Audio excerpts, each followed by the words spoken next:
سورة الشورى آیت نمبر 38. اعوذ باللہ السمیع العلیم من الشیطان الرجیم من حمزه ونفخه ونفثه والذین استجابوا لربهم وأقاموا الصلاة وأمرهم شورى بینهم ومما رزقناهم ينفقون والذين إذا أصابهم البغي هم ينتصرون وجزاء سيئة سيئة مثلها فمن عفا وأصلح فأجره على الله إنه لا يحب الظالمين.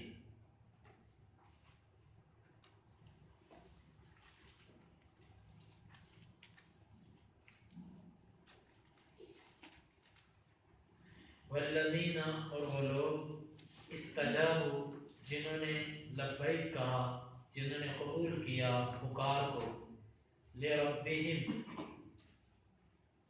لام کا مطلب کے لیے، رب ربہم اپنے رب کی پکار کے لیے لبیک کہا، وَأَقَامُوا اور انہوں نے قائم کیا الصلاۃ نماز کو، وَأَمْرُهُمْ واو کا مطلب اور امر معاملہ ان کا، اور ان کا معاملہ شورا مشورہ ہوتا ہے، بینہم آپس میں، وَمِمَّا اور اس چیز سے، رزقنا جو ہم نے رزق دیا ہم ان کو، ينفقون وہ خرچ کرتے ہیں،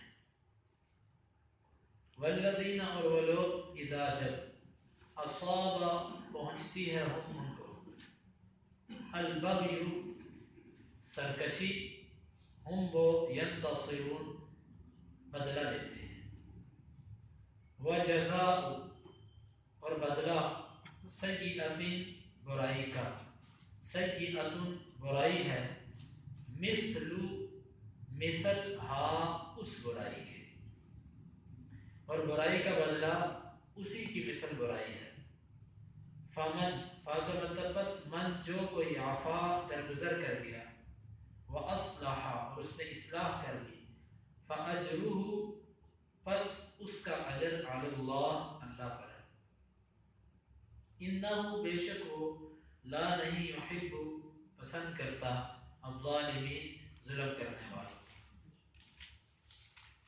والذین استجابوا لربهم واقاموا الصلاة اور وہ لوگ کہ جنہوں نے اپنے رب کے لیے لبیک کہا اور نماز قائم کی، وامرهم شورى بینہم اور ان کا معاملہ آپس میں مشورہ ہوتا ہے، ومما رزقناهم ينفقون اور اس سے جو ہم نے ان کو رزق دیا وہ خرچ کرتے ہیں، والذین اذا اصابهم البغی هم ينتصرون اور وہ لوگ کہ جب ان کو سرکشی پہنچتی ہے تو وہ اس کا بدلہ لیتے ہیں، وجزاء سیئۃ سیئۃ مثلها اور برائی کا بدلہ اسی کی مثل برائی ہے، فمن عفا واصلح فاجرہ علی اللہ بس جو درگزر کر گیا اور اس نے اصلاح کر لی بس اس کا اجر اللہ پر ہے، انہ لا یحب الظالمین بے شک وہ ظلم کرنے والوں کو پسند نہیں کرتا۔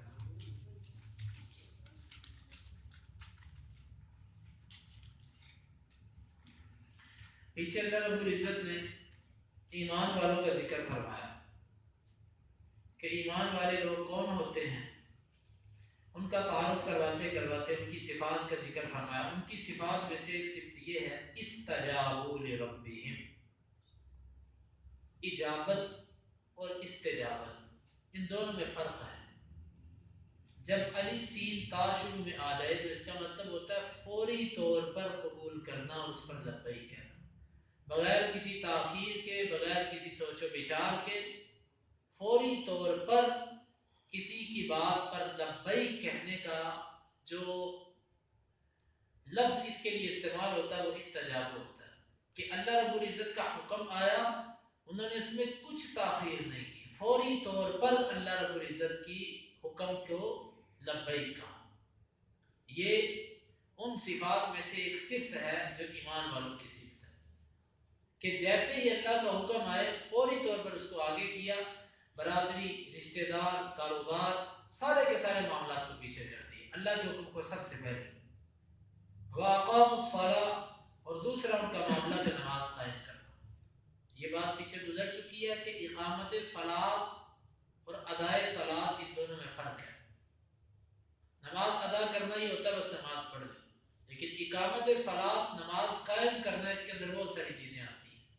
اس میں لوگوں کو بھی اپنے ساتھ کھڑا کرنا، خشوع و خضوع سے پڑھنا، نماز کو اس کے وقت پر پڑھنا، سنت طریقے سے پڑھنا، بہت ساری چیزیں اس میں آ جاتی ہیں۔ وَأَمْرُهُمْ شُورَىٰ بَيْنَهُمْ، اور ان کا ایک معاملہ یہ ہوتا ہے کہ وہ آپس میں مشورہ کرتے ہیں، کسی بھی معاملے پر وہ آپس میں مشورہ کرتے ہیں۔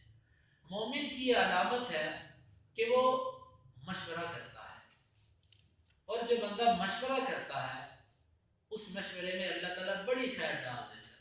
حتیٰ کہ نبی صلی اللہ علیہ وسلم کی زندگی کو اگر دیکھیں تو آپ نبی ہونے کے باوجود وہ معاملات جو وحی سے تعلق نہیں رکھتے تھے، آپ ان میں صحابہ سے مشورہ کیا کرتے تھے۔ کچھ معاملات تو ایسے ہیں کہ ان میں مشورہ نہیں ہوگا، مثلا اللہ نے جتنے حکم نازل فرمائے ہیں اس میں کوئی مشورہ نہیں، کوئی استخارہ نہیں اس میں۔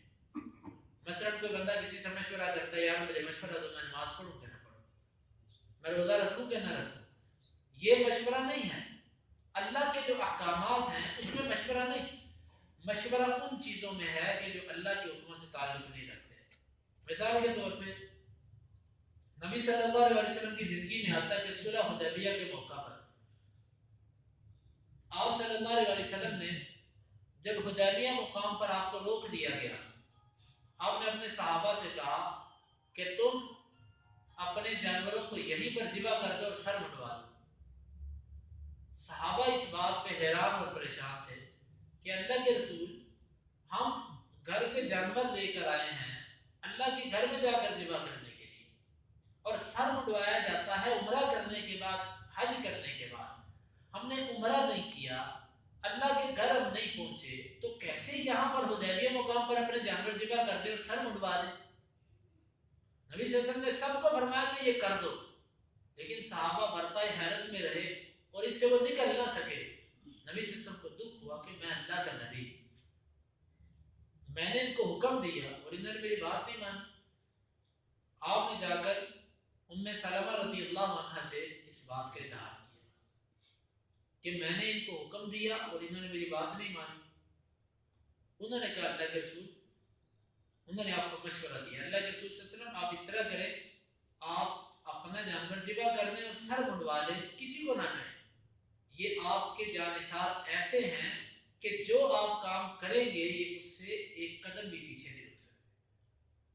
چنانچہ نبی صلی اللہ علیہ وسلم باہر نکلے، آپ نے اپنا جانور ذبح کیا، سر منڈوایا، سارے صحابہ نے دیکھا دیکھی کام کر دیا۔ دیکھو ایک عورت کا مشورہ، جس کو ہم اکثر کیا کہتے ہیں کہ عورت کو کیا عقل ہوتی ہے، اس سے کیا مشورہ کریں۔ مشورہ ہمیشہ مشورہ کر کر جو کام کیا جائے، من استخار فاستشار فلا ندیم، جسے دو کام کر لیے نا، ایک استخارہ کیا اور دوسرا مشورہ کیا، اس بندے کو کبھی ندامت نہیں ملے گی۔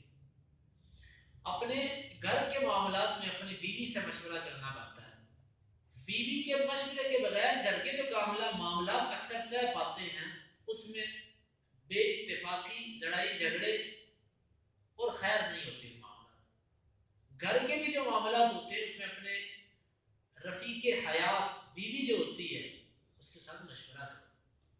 یہ مطلب بھی نہیں کہ آپ سبھی اس کی مانتے جاؤ، اور یہ مطلب بھی نہیں کہ اس کی کچھ بھی نہ مانو، مشورہ کرو اس کے ساتھ، بات ٹھیک ہو تو مانو، نہ ٹھیک ہو تو نہ۔ مومنوں کی علامات میں سے ایک علامت یہ ہے کہ ان کا جو بھی کام ہوتا ہے آپس میں مشورے سے طے پاتا ہے۔ آپ ایک مسجد کے امام ہیں، مانا کہ سب لوگ آپ کے مقتدی ہیں، لیکن اگر آپ نے کچھ ایسی تبدیلی کرنا چاہتے ہیں کسی چیز میں تو آپ مشورے کے بغیر نہ کیجیے۔ آپ کہیں استاد ہیں، آپ ہر وہ افسر، وہ استاد، وہ معلم جو لوگوں کا ہر دن عزیز بننا چاہتا ہے، اس کو چاہیے کہ اپنے معاملات میں لوگوں سے مشورہ کیا کرے۔ اس میں لوگوں کی بھی حوصلہ افزائی ہے اور لوگ ساتھ بھی دیتے ہیں۔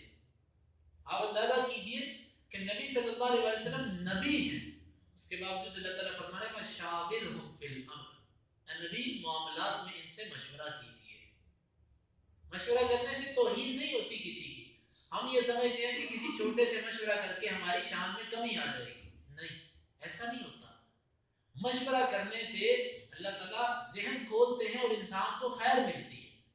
تو اس لیے نبی صلی اللہ علیہ وسلم کی زندگی میں بے شمار معاملات پر آپ کا مشورہ کرنا ثابت ہے، جس کی مثالیں پیش کرنے کی ضرورت نہیں، وقت کم ہے۔ تو ہمیں چاہیے کہ اپنے ہر کام میں مشورہ کریں، لیکن مشورہ کرنا کس سے ہے کہ جس کو آپ امین سمجھتے ہیں، جو کسی معاملے کو سمجھتا ہو اس سے مشورہ کریں۔ جو بندہ کسی چیز کو سمجھتا ہی نہیں اس سے مشورہ کر کے آپ کیا لیں گے؟ دین کے معاملات میں علماء کرام سے مشورہ کریں۔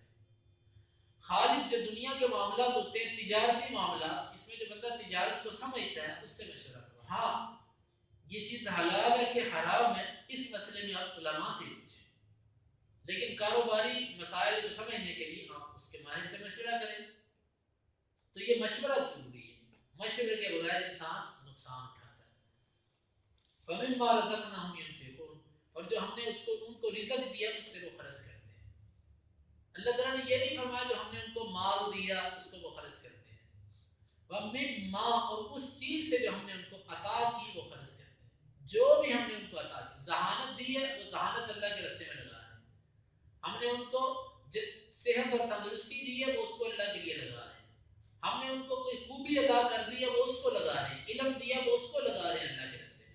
یعنی جو بھی اللہ کی نعمت آپ کو ملی ہوئی ہے اس کو اللہ کے راستے میں لگانا، اللہ کے راستے میں خرچ کرنا، یہ اللہ کے راستے میں انفاق میں آتا ہے۔ ضروری نہیں کہ آپ صرف مال کا صدقہ کرو اللہ کے راستے میں، ہر چیز جو اللہ کی نعمت آپ اس کا صدقہ کر سکتے ہو۔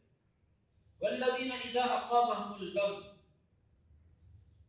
ہم ینتصرون، اور ان مومنوں کی ایک خوبی یہ ہے کہ جب ان کو سرکشی پہنچتی ہے، مطلب کوئی ان پر ظلم کرتا ہے، ہم ینتصرون، تو وہ اس سے بدلہ لیتے ہیں۔ جب کسی پر زیادتی ہو تو اس کی دو صورتیں ہوتی ہیں، یا تو وہ معاف کر دے یا اس سے بدلہ لے۔ ابراہیم بیان کرتے ہیں کان المؤمنون یکرہون ان یستذلوا، جو مومن لوگ تھے، صحابہ تابعین تھے، وہ ذلت کو ناپسند کرتے تھے۔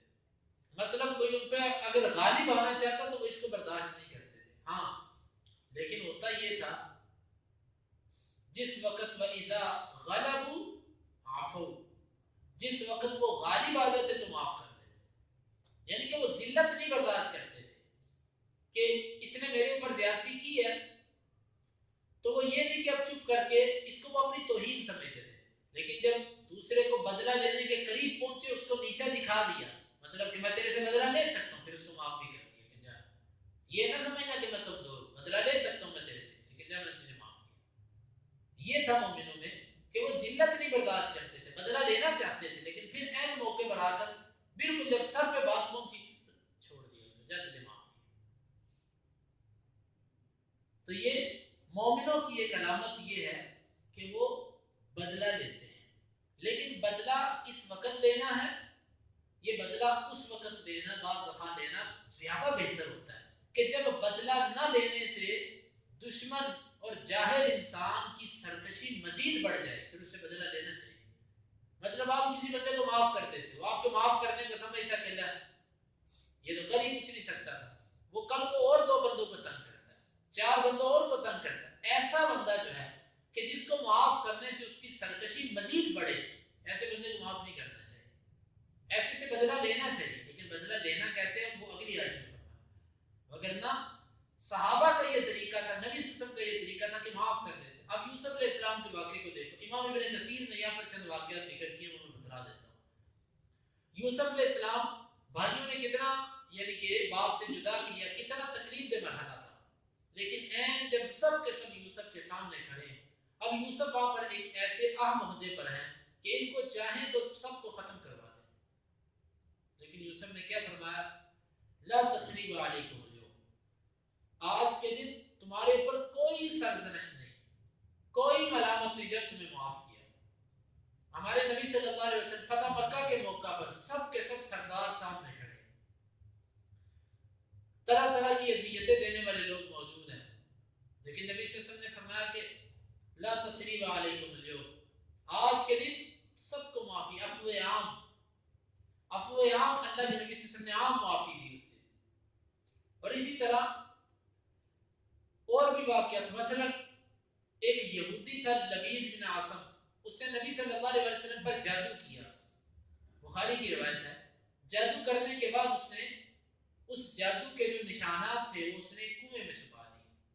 نبی صلی اللہ علیہ وسلم علی رضی اللہ عنہ کے صحابہ کو لے کر گئے، آپ نے وہاں سے نکلوایا، اپنے اس یہودی کو کچھ نہیں کہا، پوچھا بھی نہیں، اس سے معاف کر دیا کہ تیرا معاملہ اللہ کے ساتھ۔ اور اسی طرح وہ جو مرحب یہودی تھا، اس کی بہن نے نبی صلی اللہ علیہ وسلم کو بکری کی دستی میں زہر ملا کر پیش کیا۔ آپ صلی اللہ علیہ وسلم بس بکری کی دستی کو پسند کرتے تھے، اس میں زہر ملا کر دیا، نبی صلی اللہ علیہ وسلم نے کھایا، ابھی کچھ ذرا ہی منہ میں گیا تھا کہ وہ دستی بول پڑی کہ اللہ کے رسول میرے اندر زہر ہے، مجھے نہ کھائیں۔ نبی صلی اللہ علیہ وسلم نے اس کو بلوایا، اس عورت سے پوچھا کہ تو نے ایسے کیوں کیا؟ اس نے کہا میں نے اس لیے ایسے کیا کہ اگر یہ سچا اللہ کا نبی ہوگا تو پتہ چل جائے گا، اگر یہ جھوٹا ہوا تو ہماری سے جان چھوٹ جائے گی۔ لیکن یہودی ایسے بدبخت ہیں کہ واضح نشانیاں دیکھنے کے باوجود بھی مسلمان نہیں۔ اب نبی صلی اللہ علیہ وسلم نے ایک مرتبہ اس کو چھوڑ دیے، لیکن جب بعد میں اس زہر آلود بکری کھانے کی وجہ سے ایک صحابی شہید ہو گئے تو نبی صلی اللہ علیہ وسلم نے پھر قصاصاً بدلے میں اس کو قتل کر دیا۔ پہلے جب کوئی شہید نہیں ہوا پہلے اس کو معاف کر دیا، لیکن بعد میں اس کو قصاصاً قتل کروایا۔ اور اسی طرح آپ صلی اللہ علیہ وسلم ایک مرتبہ ایک درخت کے نیچے لیٹے ہوئے تھے، اتنے میں ایک بدوی آیا، اس نے نبی صلی اللہ علیہ وسلم کی تلوار درخت سے اتاری اور نبی صلی اللہ علیہ وسلم کو کہنے لگا کہ میں یعصمک منی، بتلا تجھے میرے سے کون بچائے گا؟ آپ صلی اللہ علیہ وسلم نے فرمایا اللہ یعصمنی، اللہ مجھے بچائے گا۔ دیکھو کیسا توکل ہے، کیسا یقین ہے کہ ہاتھ سے خالی ہے، اس کے پاس تلوار ہے، وہ کہتا تجھے کون بچائے گا؟ اللہ کے نبی فرماتے مجھے میرا اللہ بچائے گا۔ اتنا کہنا تھا کہ اس کے ہاتھ سے تلوار نیچے گئی تھی۔ آپ صلی اللہ علیہ وسلم نے تلوار پکڑ لی اور آپ نے فرمایا کہ میں یمنعک منی، اب تو بتلا تجھے کون بچائے گا؟ مجھے تو میرے اللہ نے بچایا، تو تجھے کون بچائے گا؟ تو اللہ تو مانتے ہی، کہنے لگا انک لا تکافئ السیئۃ بالسیئۃ، آپ تو وہ ہو جو برائی کا بدلہ برائی سے نہیں دیتے۔ نبی صلی اللہ علیہ وسلم نے اپنے صحابہ کو بلایا، اکٹھا کیا اور ان کو سارا ماجرا سنایا اور اس کو معاف کر دیا۔ دیکھو یہ ہے مومنوں کا کام، مومن کا معاملہ کہ معاف کر دینا، درگزر کر جانا، لیکن بدلہ لینا بھی جائز ہے۔ لیکن بدلہ کس صورت میں؟ اس صورت میں بدلہ لینا ہے کہ جس صورت میں بدلہ نہ لینے سے خرابی پیدا ہوتی ہے، اس صورت میں بدلہ لینا چاہیے۔ وَجَزَاءُ سَيِّئَةٍ سَيِّئَةٌ مِثْلُهَا، اور بدلہ لینا کس طرح ہے؟ برائی کا بدلہ برائی ہے اس کی مثل، جتنا کسی نے تمہارے اوپر ظلم کیا تم اتنا ظلم کر سکتے ہو، اس سے زیادہ نہیں کر سکتے۔ بدلے کا ذکر کرنے کے بعد یہ بات کیوں کہی؟ اس کی وجہ یہ ہے کہ اکثر طور پر جب بندہ کسی سے بدلہ لیتا ہے تو اس میں زیادتی ہو جاتی ہے۔ مثلا میں ایک دن سوچ رہا تھا کہ ہم اکثر جب کسی کو برا بھلا کہتے ہیں نا تو اس کے باپ کو دیتے ہیں گالی، مثلا چور کا بچہ، ماں باپ پر ہم پہنچتے ہیں فلانے کا بچہ، فلانے کا بچہ، فلانی کے بیٹے، حالانکہ ماں باپ کا کیا قصور ہے؟ اگر جس نے جرم کیا اپنے کو سخت کلمات کہنا تو اس کو کہو، لیکن ہمیں تسلی نہیں ہوتی جب تک ہم دو چار زیادتی والے کلمات نہ بول رہے۔ تو فرمایا کہ برائی کا بدلہ برائی ہے اسی کی مثل، جتنی اس نے آپ کو برائی دی اتنی ہی آپ اس کو دے سکتے، اس سے زیادہ نہیں آپ کر سکتے۔ جس طرح کہ حدیث کے اندر بھی آتا ہے،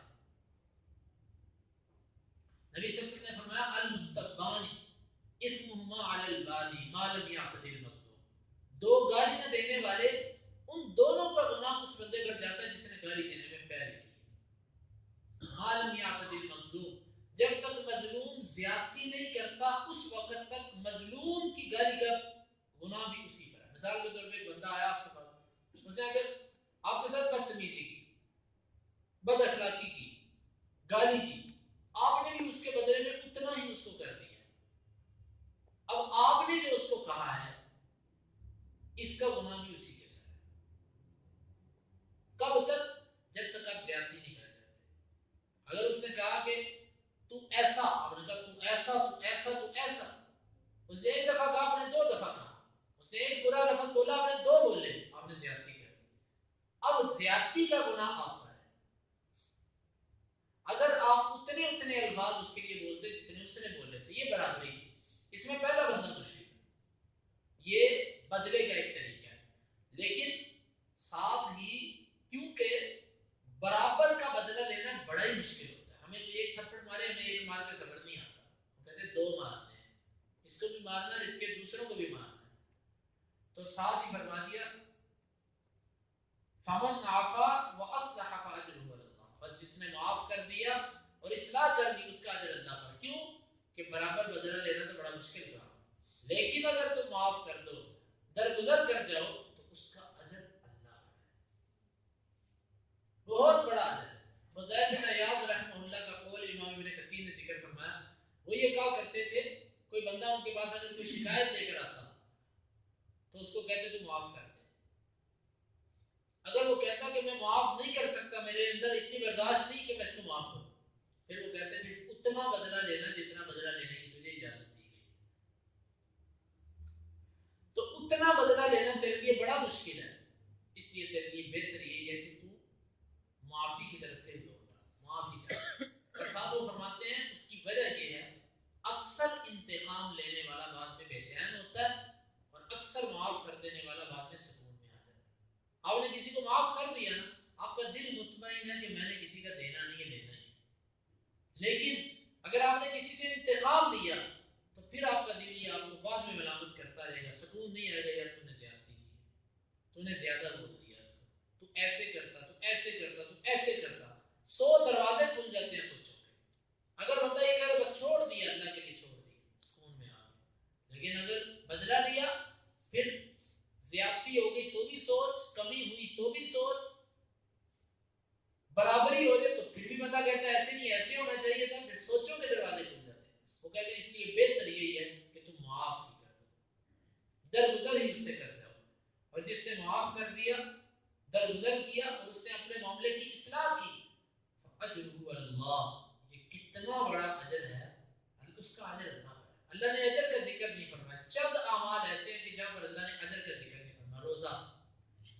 روزے کے بارے میں فرمایا کہ نہیں، اس کا اجر اللہ پر ہے. یہاں پر کسی کو معاف کر دینے کے بارے میں فرمایا کہ اس کا اجر اللہ پر ہے. یہ بہت بڑا عمل ہے کسی کو معاف کرنا. انہ لا یحب الظالمین، بے شک وہ ظلم کرنے والوں کو معاف نہیں کرتا، نہیں پسند کرتا. ظلم کیا ہے؟ کسی سے بڑھ کر بدلہ لے لینا، اس پر زیادتی کر جانا، یہ ظلم ہے. اور ظلم کرنے والے کو اللہ رب العزت کسی صورت پسند نہیں کرتے. تو ان آیات میں ہمارے لیے سبق یہ ہے کہ ایمان کی جو صفات یہاں پر ذکر ہیں ان کو اپنے اندر پیدا کریں، اور خاص طور پر ایک دوسرے کو معاف کر دینے والا معاملہ یہ بڑا اہم ہے. ہم اگر ظاہری طور پر معاف کرتے ہیں تو ہمارے دل صاف نہیں ہوتے.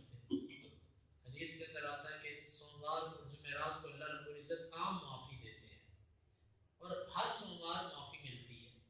لیکن حدیث میں آتا ہے کہ سوائے ان 2 شخصوں کے کہ جن کے دلوں میں ایک دوسرے کے بارے میں عداوت، بغض، کینہ ہے. اللہ رب العزت کہتے ہیں انذروا ہذین حتی یصطلحا، ان دونوں کو مہلت دو یہاں تک کہ یہ صلح کر لیں. اللہ تعالیٰ اس کو موقع دیتے ہیں.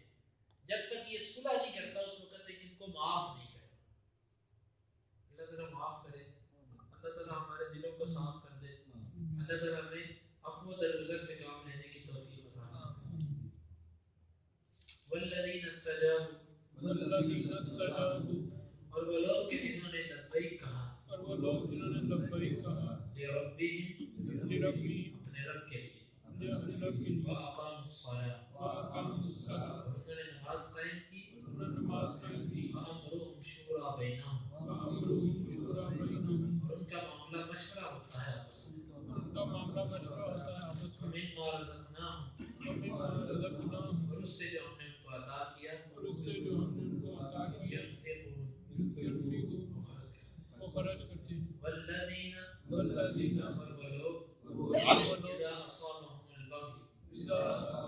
البغی، جب ان کو سرکشی پہنچتی ہے، ہم ینتصرون، وہ بدلہ لیتے ہیں. وجزاء سیئۃ، اور برائی کا بدلہ سیئۃ مثلھا، برائی ہے اسی کی مثل. فمن عفا، بس جس نے درگزر کیا، واصلح، اور اس نے اصلاح کی، فاجرہ علی اللہ، بس اس کا اجر اللہ پر ہے. انہ لا یحب الظالمین، یقیناً وہ نہیں پسند کرتا ظلم کرنے والوں. اللهم انفعنا بما علمتنا وعلمنا ما ينفعنا وزدنا علما. اللهم اقسم لنا من خشيتك ما تحول به بيننا وبين معصيتك، ومن طاعتك ما تبلغنا به جنتك، من اليقين ما تهون به علينا مصائب الدنيا. متعنا اللهم بأسماعنا وأبصارنا وقواتنا أبدا ما أحييتنا، واجعله الوارث منا، واجعل ثأرنا على من ظلمنا، ولا تجعل مصيبتنا في ديننا، ولا تجعل الدنيا أكبر همنا ولا مبلغ علمنا